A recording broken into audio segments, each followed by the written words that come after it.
Well, I'm really excited to have all of you here. I think for a lot of us, the last time we were gripped by people experiencing homelessness was over the summer when we saw the Toronto police invade and destroy encampments in places like Trinity Bellwoods. And it's the first time many of us who are privileged enough to not have to think about where we sleep at night really saw the violent realities of people facing poverty and like homelessness experience.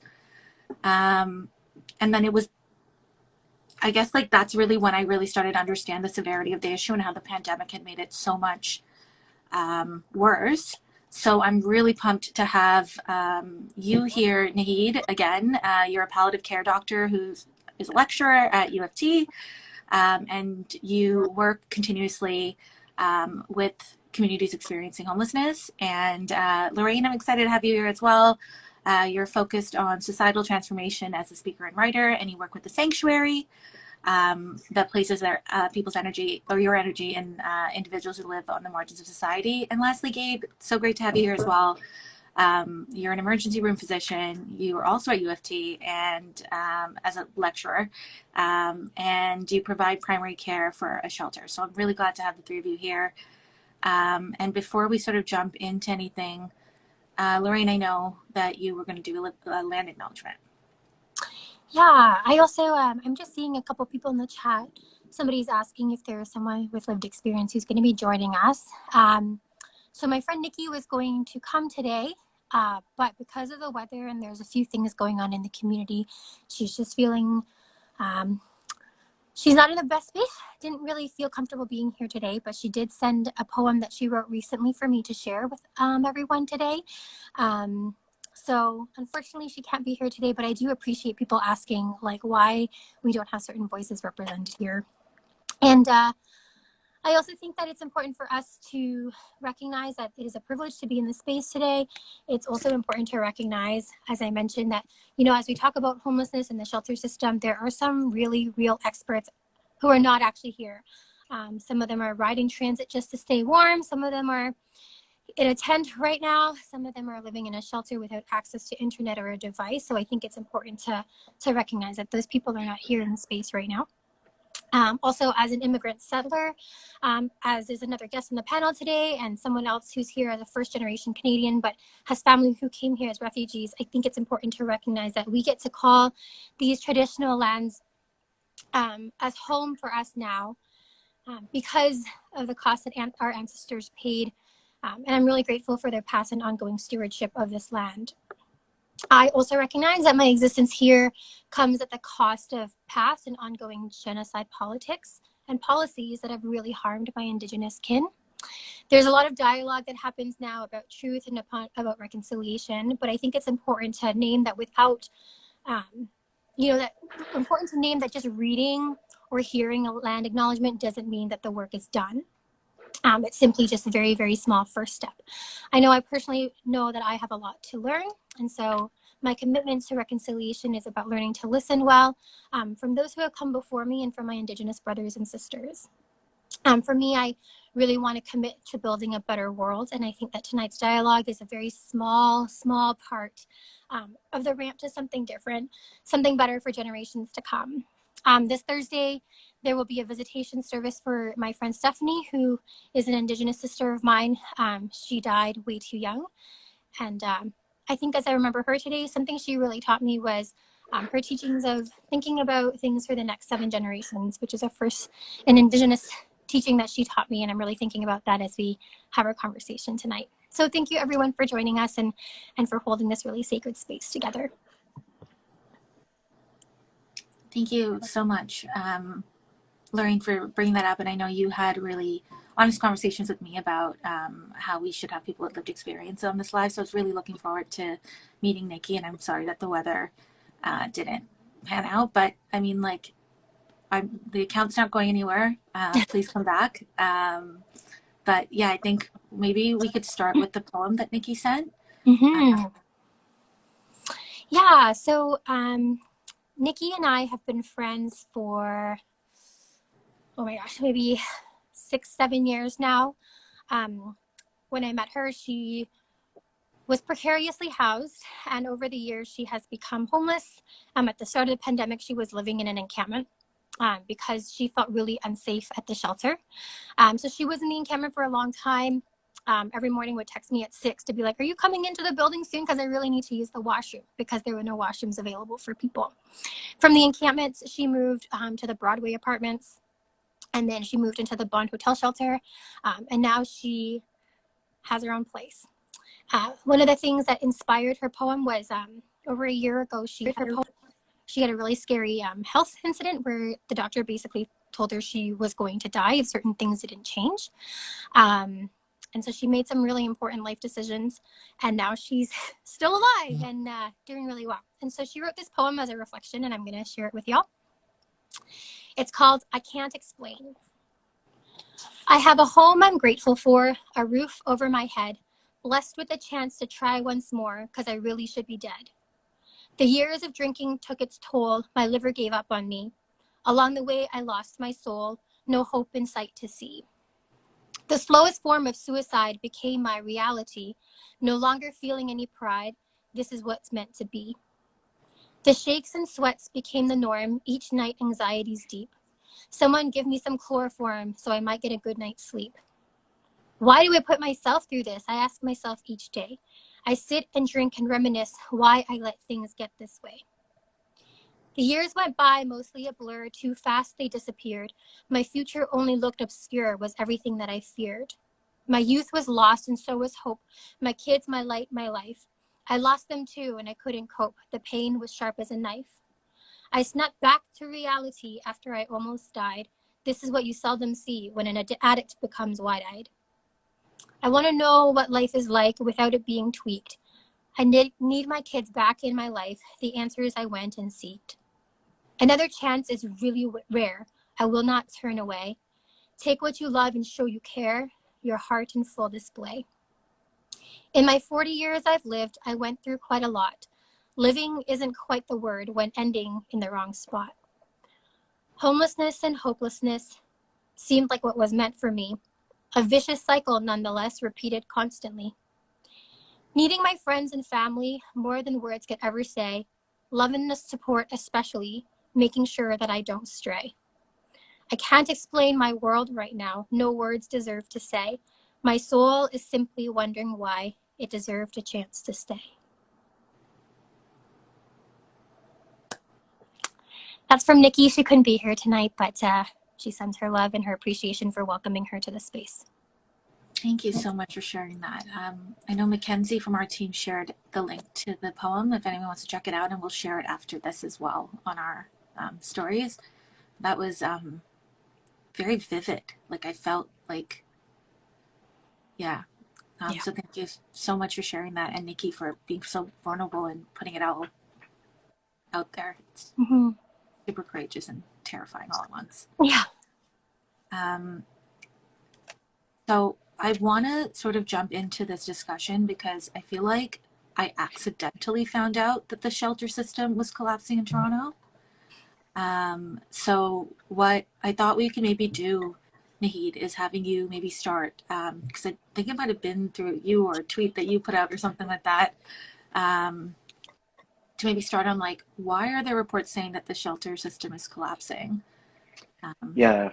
Thanks, Sam. Thanks to the whole On Canada Project team, Lorraine, Nikki, Gaibrie. It's an honor to be here and with everyone who's tuned in right now.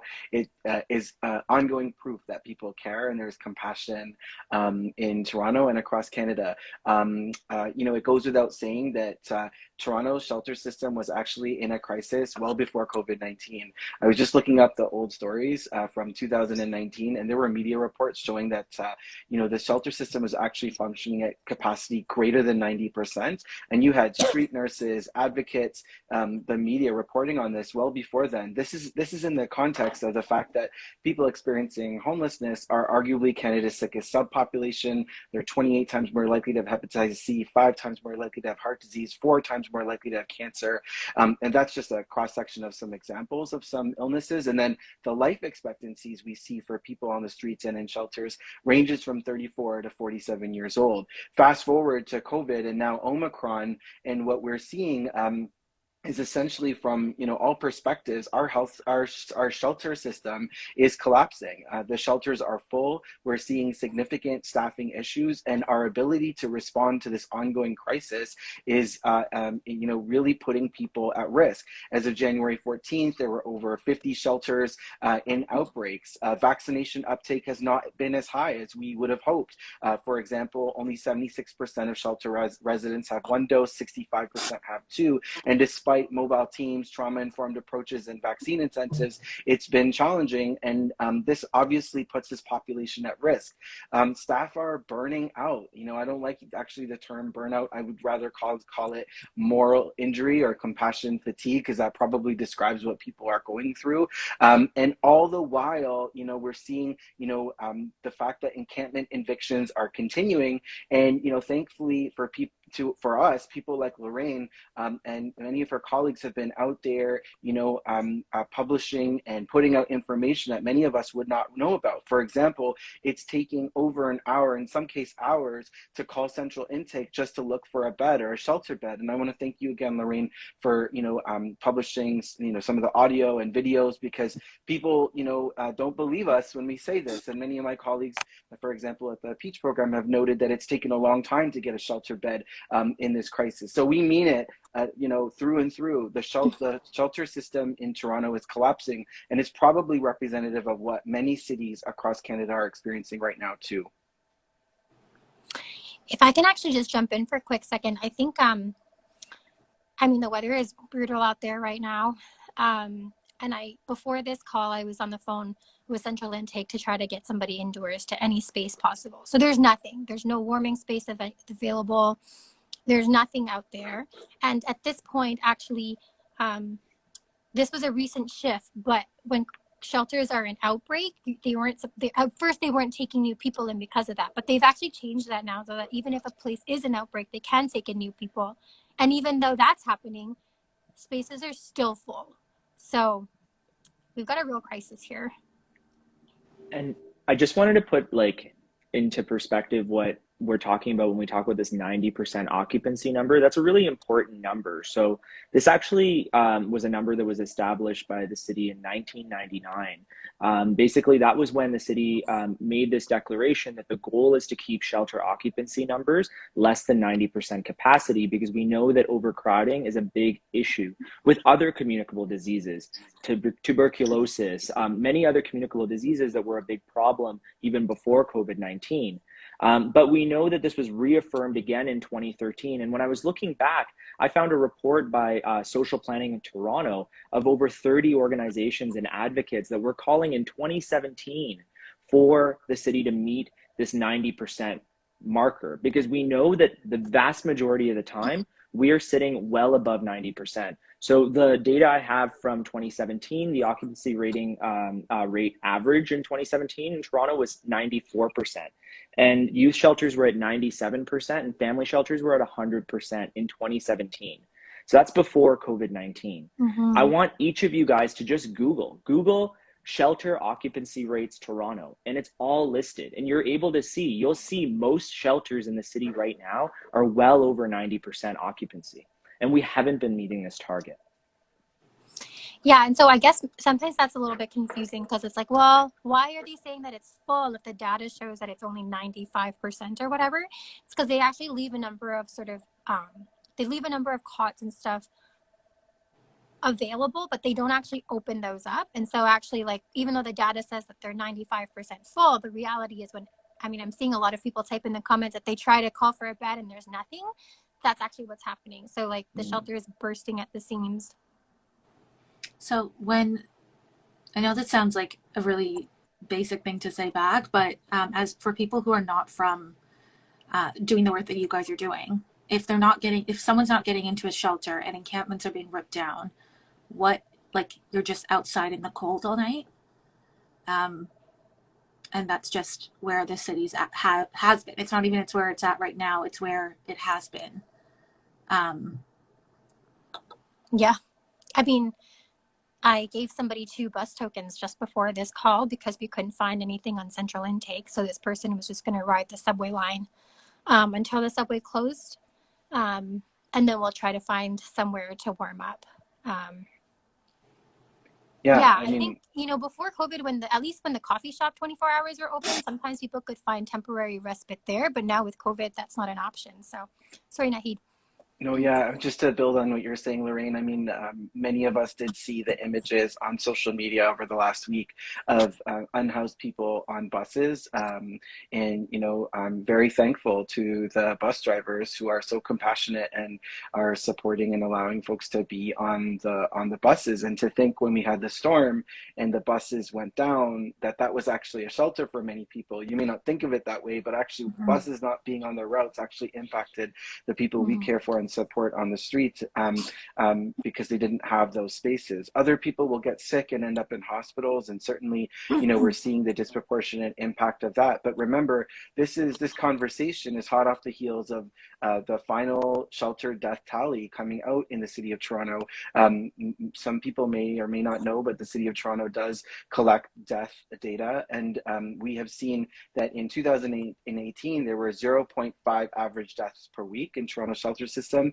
In 2021 there was 2.5 average deaths per week in Toronto's shelter system. There is something seriously wrong with a society that continues to allow a trend like this to occur. We need action, and we need it now.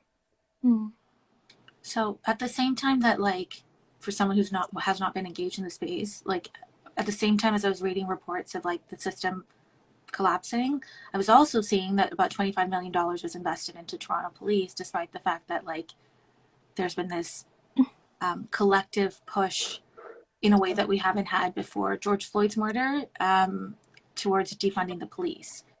So there's obviously money and resources to be given to these spaces, but they're not. I don't know if you guys have any thoughts on that, other than like frustration and anger. Yeah, I feel like I see in the comments a bunch of people saying that it's like multiple levels of government, and I would definitely echo that and agree with that. I think at a city level I think a lot of people witnessed the encampment evictions and how much money was spent on evicting parks, and then people were still outside anyway, so really that wasn't a solution. But I think I agree that it is all of the layers of government have something to do with it. I think, today even I was on a phone call about how the provincial government, I think it's, or like, the amount of money that they've slashed from healthcare, from shelters, from housing. I think those are all really telling. Also, like, putting more money towards the police is not actually going to prevent homelessness, right? Like, I think a lot of police will say that they respond to calls of mental health distress or whatever, and they bring people to nowhere. Oftentimes they drop people off outside a respite center because they also have no options. So I think if we actually provided things that addressed the root realities of what is happening, we would probably be in a different position. I don't know why the cops are getting so much money. It's pretty bizarre. Yeah, I totally agree that this is a issue that requires solutions to happen at every level of government. If it was that simple that it was one level, it would be solved by now. But I think people in Toronto, particularly, people who work in, the homelessness sector and support unhoused and care for unhoused people, see this increase in the Toronto police budget as kind of a slap in the face, and the ongoing, promotion of, frankly, policing in our communities and the criminalization of poverty. Remember, this last summer we saw encampment clearings across the city of Toronto in multiple parks. They evicted something like 60 people and spent nearly over $2 million to do that. They spent $33,000 per person to evict people from parks, and they probably could have just spent that money on housing, or other trauma-informed approaches to support and care, and had a better outcome. This is why people are upset. We're in a situation where we're calling for more upstream interventions around mental health, around outreach, around harm reduction, around meeting people where they're at, and they're increasing the policing budget. That is really concerning, and should be something that every person in Toronto should be aware of.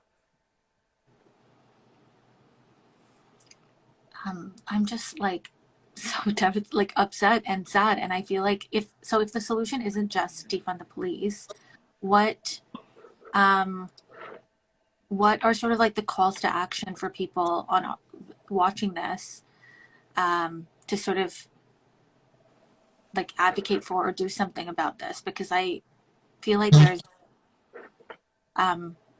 is a housing crisis going on, and if you're unhoused, then what does that, like, what is society's next step? So, I mean, I think we could talk about the nitty gritty about what the calls to action are, and I think we should. But I've realized in the chat, a lot of people are talking about the root cause analysis of what's happening here. I mean, really, I think people need to examine their own privilege, but then also do reading into what the root cause analysis is to how our society is structured. The reality is that the reason this is happening is for no other reason than that we've undervalued this as being an issue. If we prioritize housing people as a human right, for example, then this wouldn't be the issue that we would be in right now. The reality is that we in our society view housing as a commodity. People want to purchase housing and they want to sell it for more. This is the basis of our housing market right now and the basis of this housing bubble. So much of our housing market is commodified. I think if we're going to really address the root cause of this, and then really we need to do a bit of soul searching ourselves into looking at what we value and looking at what is it that we prioritize as a society. I mean, this is not a budgetary issue. This is very much something that we could solve if we decided to solve housing and make it a human right. Yeah, I would agree. I think like, you know, in terms of budget stuff, right? Like for like the hotel shelters right now are like $6,000 a month for one person. So if you multiply that by all the people who are like living in these spaces, if they just build housing, that would, like, literally, if you didn't care about poor people, it is just like a financially wise decision to not just like spend money on temporary solutions that aren't really solutions, right? Also, I think that for you know, the reality of affordable housing right now is even the city defines affordability in a way that's actually not affordable. Like if you're in social assistance, you can't actually pay for it. And so I think some of this goes back to, I think, concepts of land. I think we live in a world that looks at land as commodity and not as treaties or as sacred spaces or as spaces of belonging. And so I think when we treat land as just commodity, and then there's just like this buying and selling and flipping of houses, it doesn't actually address the fact that like land should be accessed by people for basic like survival. I think that like if we're talking about root causes, if we actually built housing for people could have access to wraparound supports and stability. I think like most of us often don't realize that, like, or maybe we don't think about it enough, but like a lot of us could end up in a situation where we can't pay next month's rent. COVID has made that a reality for so many people. And I think if people actually had access to safe housing, we could actually probably turn around from some of the things that we're seeing right now. Oh, and then I think another thing, sorry, one more thing about taxes. I think, Gabe, I really appreciated you talking about sort of like the importance of self-reflection. I think in a lot of conversations I have with people, there's kind of like this idea of like, okay, I want to help poor people, so I'm going to like just do a bunch of like, you know, give donations or whatever. But then when push comes to shove and we're like, okay, we actually probably need to societally pay a little bit more taxes so we can invest into systems, people are like, no, I don't want to pay more taxes. So it's like, well, actually, I think that is a personal thing we can all reflect on and think about. Like, actually, if we each paid a little bit more in taxes, we could probably at least create a better safety net for more people. That's, I think, a personal thing we can consider. You know, I think Gaibrie and Lorraine have done an excellent job of really outlining some of the complex, you know, root cause system-wide issues and what's occurring within our society and how it connects to capitalism and, you know, profit making off of land and housing. But I want to just highlight one thing that, you know, it seems to always connect back to, and it's the fact that, you know, people who are unhoused in this country are stigmatized. They are discriminated against. They are, you know, if you went and surveyed 10 people on Yonge Street right now in downtown Toronto about, you know, why people experience homelessness, I'm sure the vast majority of them still in 2022 would say because they did it to themselves, because they don't care about their well-being. And as someone who's provided healthcare for many people who are unhoused over the years, I've never met a person who wanted to be in the situation they're in. Lorraine, you said it so well. Homelessness can happen to any of us. If you think you're immune, think again. There can be a real fall from grace that can happen. Many people across Ontario and across Canada are just a few paychecks away from experiencing homelessness. And absolutely, the social safety net that we like to pride ourselves on as Canadians is thinning, and has thinned on a background over the last 20 to 30 years, around social assistance rates, around housing, around medical care, around senior support, supporting people with disabilities. And what we are seeing today is the product of that. So I really appreciate this conversation and how we've gone to this root cause discussion. Another thing I wanted to just mention, and it came up today when I was talking to a group of medical students and just doing a talk for them, that in 2022, we're so comfortable talking about the social determinants of health, the social factors that impact health, but we're so uncomfortable talking about the factors that lead to inequities in the social determinants of health to begin with. Actually, it's a disservice. I think it's wrong to just talk about the social determinants of health and say, here are the social determinants of health, and these are the factors, because then you present it as static, as if we can't change them, as if we can't address poverty, as if we can't address homelessness or racism or discrimination against people with disabilities. We can change these things, and that means going to the root causes. And I just wanted to mention that that's such a key concept that we need to continue to hammer in time and time again. Talk about what you're uncomfortable talking about, and that's racism, xenophobia, transphobia, capitalism, ableism, imperialism, and so on and so forth.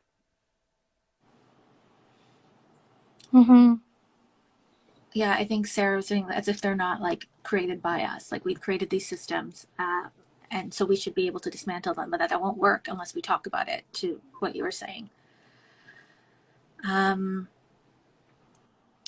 Yeah, I guess we're coming up to 6:30, but I feel like there's so much to be asked. Lorraine, I would love for you said some stuff to me on the phone about how the shelter system is not supposed to be a long-term solution. Can you touch on that? I feel like that, and yeah, can we start there maybe, or end there? Yeah.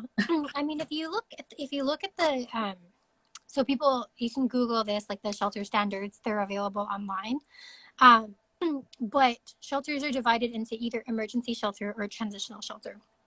So the idea is shelters are supposed to be a very, very short-term, temporary land for somebody who might have run out of options. The reality, though, is I know so many people who have been in the shelter system for years and for years and for years. So we have a huge problem here. And, I talk to caseworkers who are making referrals to outside sources, but they've got referrals from June that have gone nowhere. Right. So I think that the fact that there's no housing or resources for people who are in the shelter system to move into is really problematic. Currently, there's over 80,000 families on the subsidized housing wait list. And so for a single person, if you're waiting for subsidized housing, you might be likely waiting for 10 years on average. So most people on the streets have literally just been waiting for housing. And a lot of people die before they get there. So that's a huge problem. Shelters are supposed to be temporary, but we've created a system. I love that people who are talking about this in the chat, we've created systems that really just keep people stuck and they can't actually get out of it. So we really need to look at why housing is unaffordable in the first place. That's that. Yeah, I don't know. I'm kind of speechless because it's really, really nuts. And then I think another thing that we often get questions about when we talk about the unhoused community on our grid is around so who actually experiences it? Because you guys have talked a little bit about how that can be literally anyone is a couple paychecks away from that situation. But is there more that maybe you could speak to on that? Because I think that's a big disconnect. It feels like this unknown community that and it's not connected to our day-to-day lives, but really it could be anyone. I can speak to one thing. So I mean, I certainly the paycheck thing is absolutely true. Precarious work is a major issue in this country. We know for a fact that minimum wage is not the living wage. It is not a wage that people can survive on. Most people are barely surviving. And then when people get an illness, for example. It means they miss a few paychecks. All it takes is one injury to the hand for someone who's a factory worker who's barely making ends meet to potentially have their house foreclosed and evicted because they can't make rent. I mean, this is one massive issue, but then the other population that I want to also touch on here is also the issue around disability. A lot of something that I really want to highlight here is that there's a common thread which ties people who are unhoused, people who are in long-term care, and this common thread is a disability justice issue. So Street Health Toronto found that 55% of people experiencing homelessness had a serious health condition. Mm-hmm. And of those, 63% had more than one. In my clinical practice, I will tell you that many people I see who are unhoused are unable to work because they suffer from a serious disability. Our country does not treat people who are disabled well. The reality is ODSP is legislated poverty the vast majority of the time. People simply cannot survive on an ODSP wage. And so when we talk about people who are living on the streets, when we talk about people who are in long-term care, the reality is not everyone who is elderly lives in long-term care homes. The people who live in long-term care facilities are people who are elderly but also suffer from a disability. What we see is that we institutionalize and also deprioritize people who are disabled in this country, whether it be people who are unhoused and disabled, or whether it be people who are living in long-term care and disabled. There is a common thread here, and that is disability justice. And I really wanted to highlight that because it's just not talked about enough. Mm-hmm. And the ableism shines through, even when we think about how we support unhoused people across Canada. I'm so glad you touched on that, Gaibrie. And another concept that Gaibrie's brought to the forefront is the intersectional nature of this work and how we must view this through an intersectional lens. When I'm asked about, how to describe people who experience homelessness across Canada, I say, look in the mirror. Imagine every Canadian looked in the mirror, that the face of homelessness is staring back. We see, people from all walks of life. We see people with mental illness, people with disabilities. We see, people from the GLBT to spirit community. We see racialized people. For example, in Toronto, Black Indigenous people of color make up 2/3 of Toronto's homeless population, 74% of homeless youth, and 92% of homeless families. This is City of Toronto data. So talk about systemic racism shining through even in the homelessness, population. So absolutely, homelessness affects many Canadians, a diverse group, but it really preys on intersectional vulnerabilities that we see in our communities. Yeah. I think this might be a bit of a tangent, but related, but sometimes I see a lot of people saying like, oh, whatever, we're all going to get COVID anyway. So like, what's the big deal? Well, the big deal is that there are long-term effects of COVID that will affect people who are already vulnerable even more so. And we have seen how our healthcare system, our disability system just kind of treats people with any form of different abilities very poorly. If people aren't aware, like social assistance rates right now are archaic. So if you're on disability, your basic needs is about $497 a month. That's bananas. Like you can't, right? And if you get like an extra housing allowance on top of that, your total check only comes up to $1,100. You can't really rent anything in Toronto for $1,100 a month. So even if you're willing to spend your entire check on rent, you can't. And so I'm really glad you brought up this idea of intersectionality because it's really important. And we can't just we can't just section off and say, I'm only going to talk about homelessness right now and then discard all the other things because it is all intertwined. Can I ask if there's like a country or a city or a place that is actually approaching this in not a like asshole way? I think this is a worldwide phenomenon. I think that many cities across North America and Europe have, been dealing with issues related to COVID. To be fair to, many of our policymakers, this is a crisis, it's a worldwide crisis. Some of this could not be predicted, although some of it could be. But what we have seen is that countries that have fared better in terms of upstream housing have done better in supporting vulnerably housed people. Great point in the chat. We have pockets of excellence across Canada that have implemented policies like Housing First. For example, Medicine Hat is a community in Canada that ended chronic homelessness. And when it comes to supporting this population, because people have been appropriately housed, we've seen some better outcomes because people are not in congregate settings, for example. So it kind of is not it's not brain surgery, it's not rocket science. You house people, they're going to fare better through a global pandemic, right? It just makes sense. And so any community like Medicine Hat and others around the world who has really adopted this has done quite well. Remember, one of the world's largest studies on ending homelessness happened right here in Canada, the At Home Chez Soi demonstration project, which was a 3-year study looking at Housing First, which was based out of 5 cities. Someone's mentioning Finland as well. We showed here in Canada that people getting homes and then supporting their services in those homes with their own desires and wills, and supporting their right to choose what services to pursue, people did better. People felt better. They went to the hospital less. They were dealing with policing less.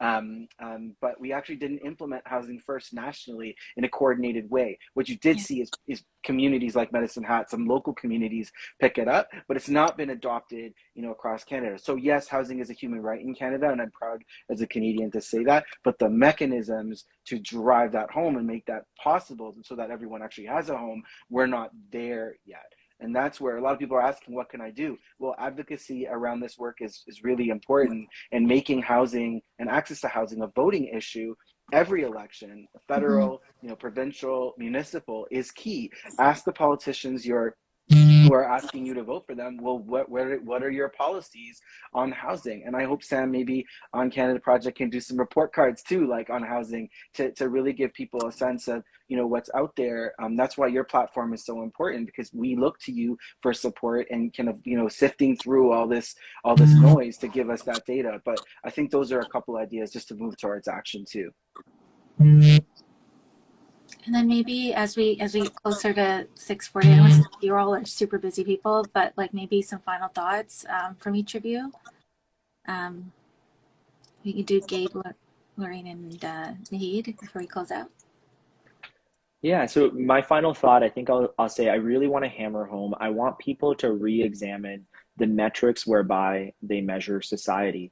And growth in society as well. I think, we've talked about all of these horrible stats around homelessness and the state of our shelter system. The reality is our economy is booming, right? While all of this is happening, economic growth is still happening. So in December, Stats Canada released a report saying that in October, our economy grew 0.8%. By lunch hour on the first working day of January 2020, our top CEOs in Canada made the same amount of money that a working wage worker would make in an entire year. And that's within the first lunch hour of the first day of January 2022 of working day. And that's by a report by Toronto Star that was just released at the start of January. So the reality is economic growth is such a crude marker, but it's still the marker we use when we make fiscal decisions. It's what's brought up in the media. It's what's talked about when we're talking about politics. But then we really have to ask ourselves, if we're a society that's talking about economic growth, but then we also have people who are literally living on the streets without housing, then what are we doing? There's really something that's messed up or sinister there. And I really want people to think about that. And think about that and reflect on it, because I think we'll start to discover how we can make our society a bit more equitable when we do that. Yeah, that's so good.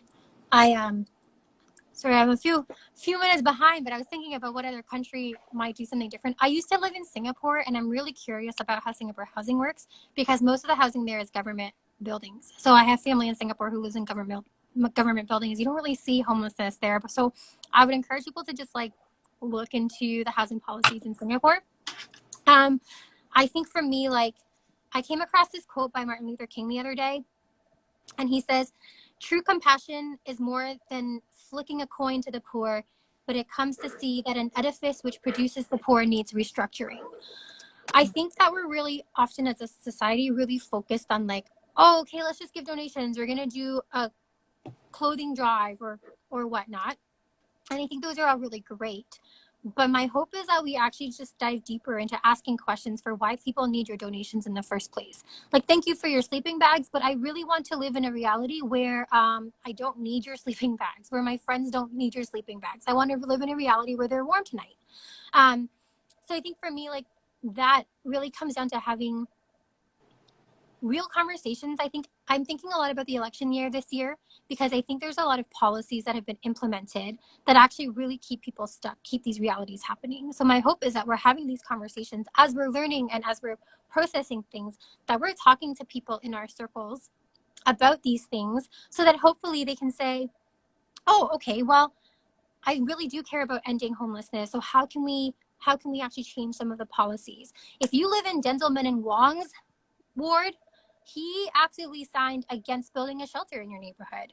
So like, I think those are things that we need to know and to hold our policymakers to account. And I think that collectively we can have these conversations to make some real changes. And I hope that we stop seeing these as just issues. I think for me, the biggest shift was when I got to know people.